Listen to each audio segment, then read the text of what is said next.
Hey guys, welcome to my video today. Really excited to see you guys again. You'll notice it's nighttime. It's getting dark earlier. And so that means it's fall, winter's coming. And so we're making pumpkin muffins tonight. And I like to make muffins at night sometimes because then they're all ready for everybody for breakfast. And these are kind of some fun muffins because I gave you a recipe, but you can do some different things. We'll talk about that as we go. I've already kind of cleaned my area. I've already washed my hands, so we're good to go.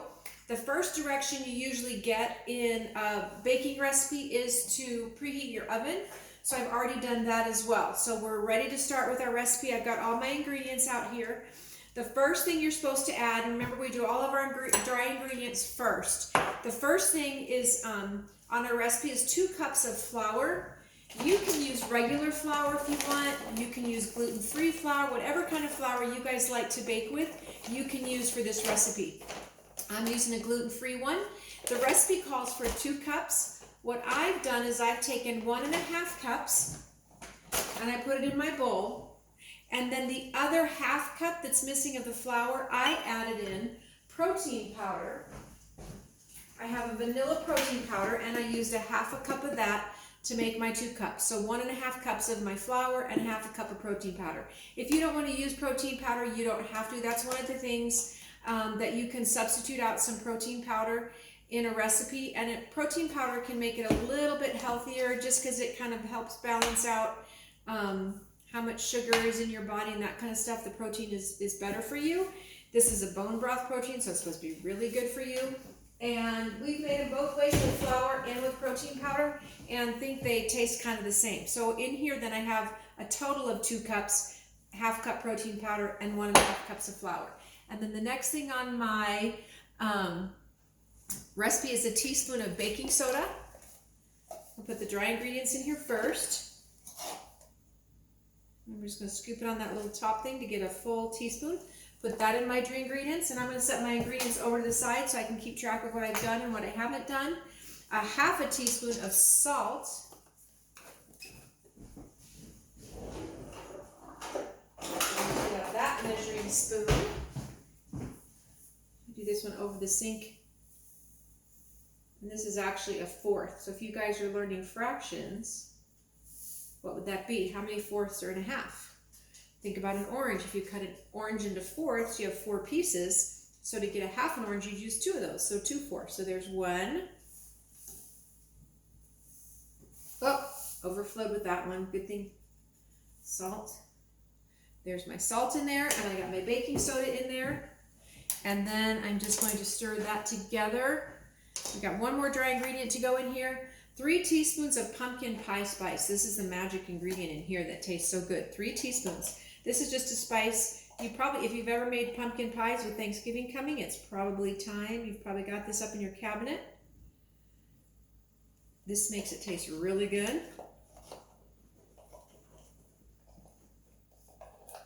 There's 2. We're almost out. We're going to need to buy more before Thanksgiving. Actually, I think I have more in the cabinet. Nope, we've got enough here. Get a little bit more. I think that wasn't quite a teaspoon. There we go. Okay. Then we mix all these dry ingredients together.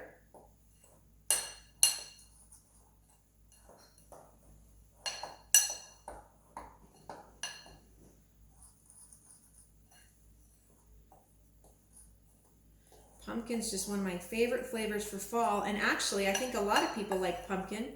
That's one of the reasons in my video I'm getting it late to you this week.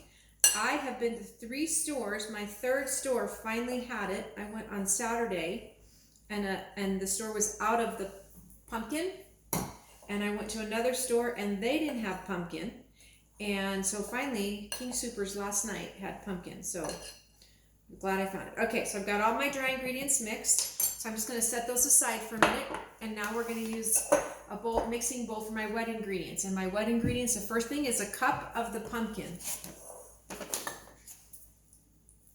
So this is the pumpkin just like you use for a pie.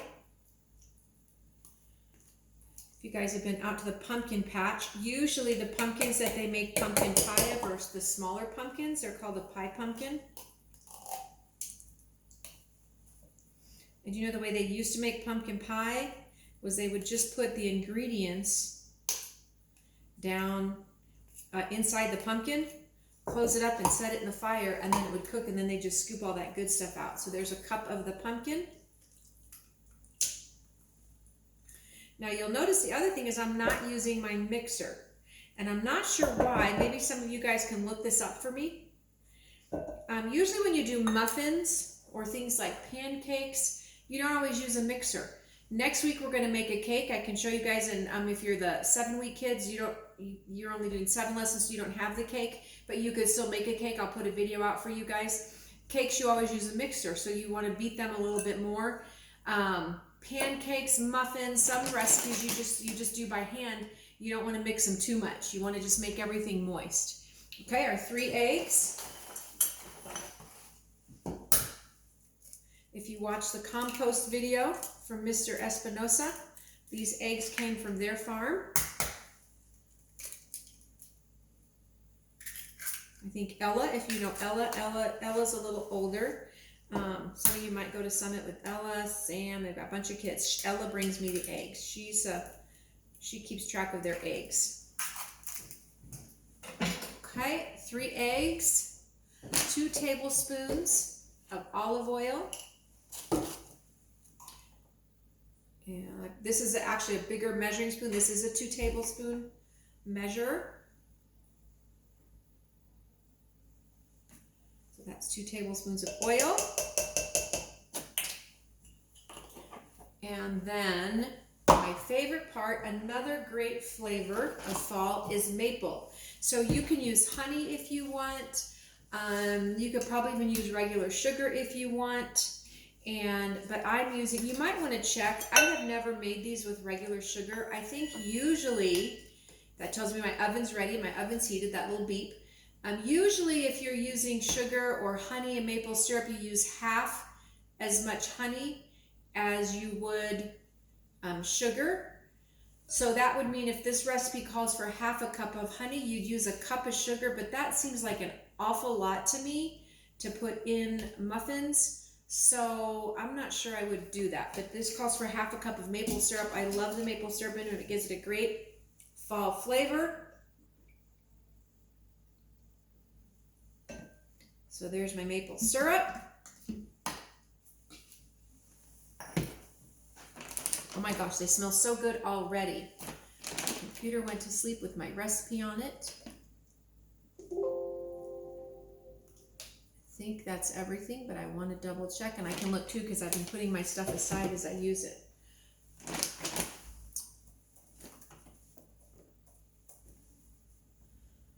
Okay.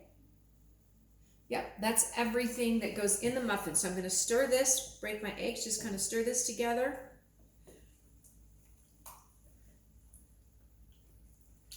So I've got my dry ingredients, I've got all my wet ingredients. What's next? You guys can probably figure that out, right? We're going to scoop a little bit of our dry ingredients in. Get that mixed good. And muffins, for some reason, like I said, you don't want to over mix. So this, once we get everything together. So that's my, oh my gosh, I wish you guys could smell it. It already smells good. You know when you're making it and it's a batter, it smells good, that when it comes out of the oven, it's going to be really good. Okay, so we're just going to put a little bit in at a time. Stir it, just kind of get it moistened. When you make a cake, you want to beat it a lot. Muffins, you don't really do that.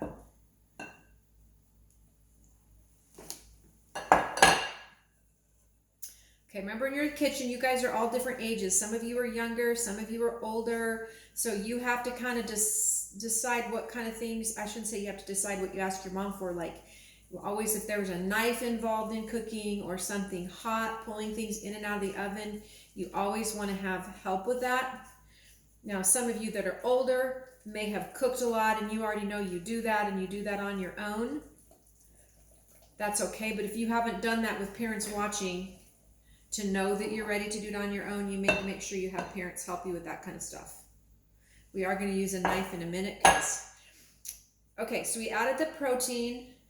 Maple tends to be considered a better, I mean, sugar is sugar, but maple can be a little healthier choice, I guess, is the way to say it. And I won't get into all the science of that, but sugar's still sugar and you want to be careful how much you have. But anyway. Okay, so now this is where it gets fun. You might decide on some things you want to put in your muffins or on top of your muffins. You can do some little add-ins. So you might want to think about what you'd like to add. Now what I like to add, and you can do it a couple different ways. What I'm going to do is I'm just kind of stirring till I get it moistened. Can you see I'm not beating it? I'm not like whipping it or anything like that. It's just kind of moistened. I want to make sure I get all the flour off the bottom. There's still a little bit in there. And I actually have a glass bowl, so I could probably even look and see if I've got all the flour. Okay, a little bit more. Okay, what I'm going to do is I'm going to add chocolate chips to mine. So I'm going to do about a half a cup of chocolate chips.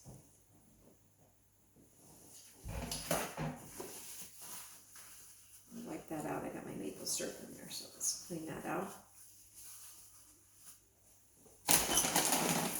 I'm going to add about a half a cup of chocolate chips. You don't have to add anything. You might like a little chocolate flavor in them. The pumpkin with chocolate is really good to me.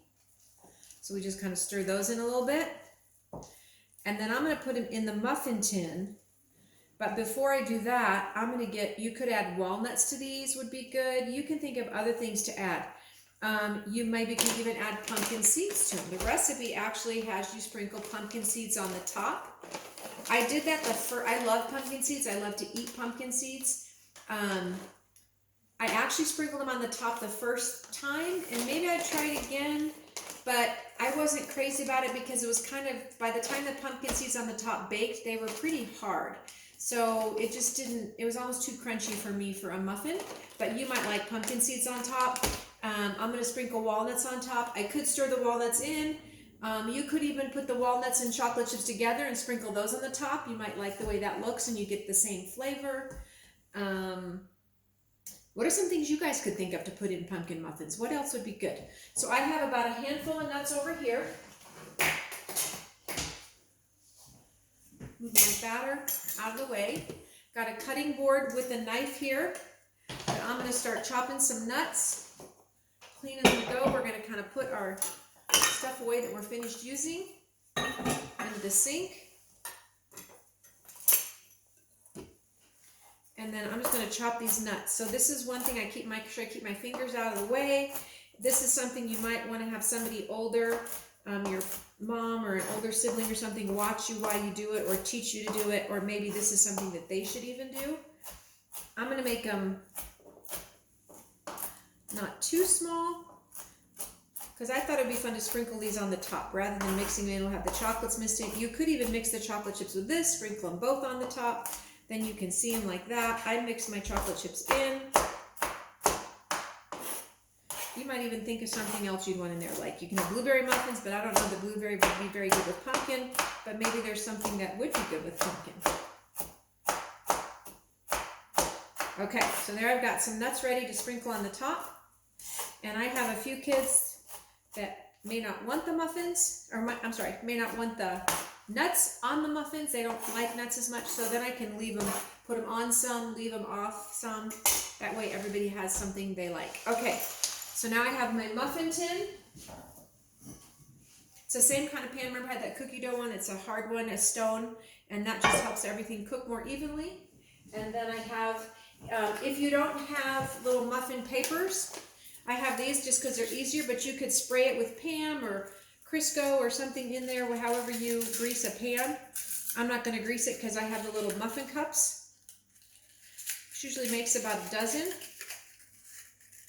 Got two there stuck together. There we go.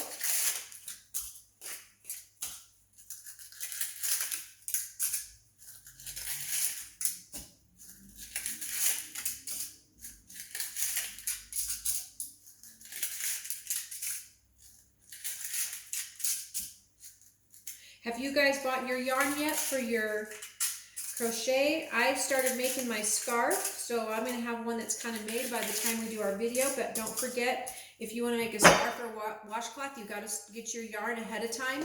I suggest you all maybe were practicing your crochet chain last week. You can keep practicing that if you want to.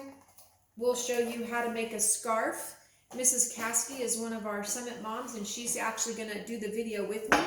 And I'm trying to get mine done so she'll show you how to start one and keep going. Probably have a couple videos that'll show you like how to finish it off, how to start it, all of that.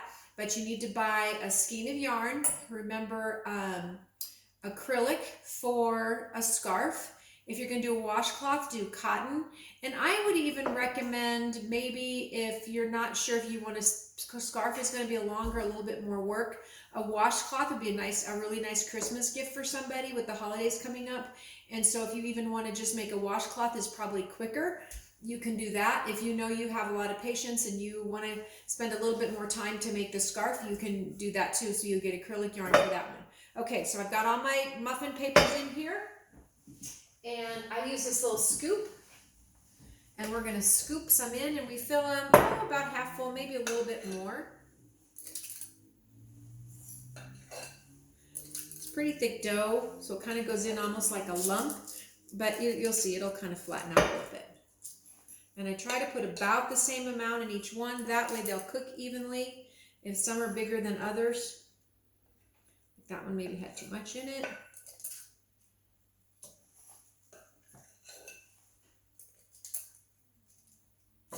Makes a dozen, maybe a few extras. Sometimes I have to do two. It probably depends. It might make a little bit more because by adding the chocolate chips, you actually make more batter, right?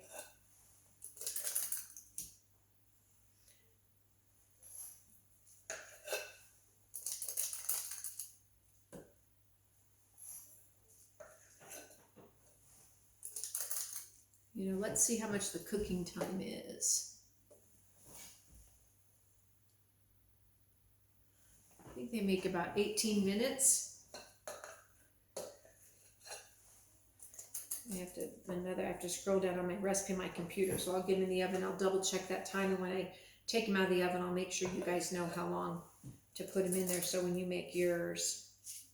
Okay, so there they are. Yeah, this will make another batch. Then I'm just going to take some walnuts, sprinkle them on the top.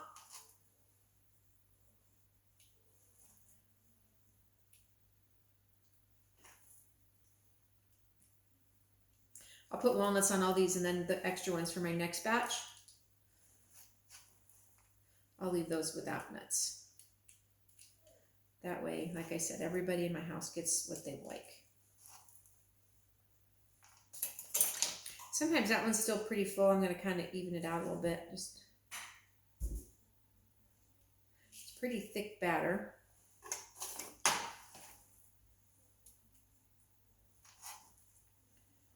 What I really like on top, but would kind of avoid the healthy choice. I sometimes can make a streusel. I put like sugar and butter and flour and kind of crunch it all up together, and it makes what you call like a streusel. And I put that on the top, but that's more sugar, and we're trying to stay away from sugar. A lot of sugar the next couple months. So there's what they look like going into the oven. See them with the nuts on them, and we'll stick them in here. I'm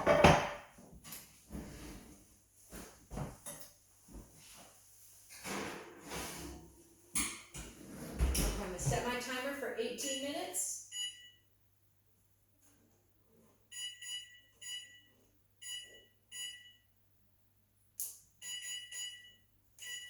Okay, timer's going, muffins are going, and I'm going to clean up while that's cooking, and I'll be right back in a few minutes. We'll see how they do.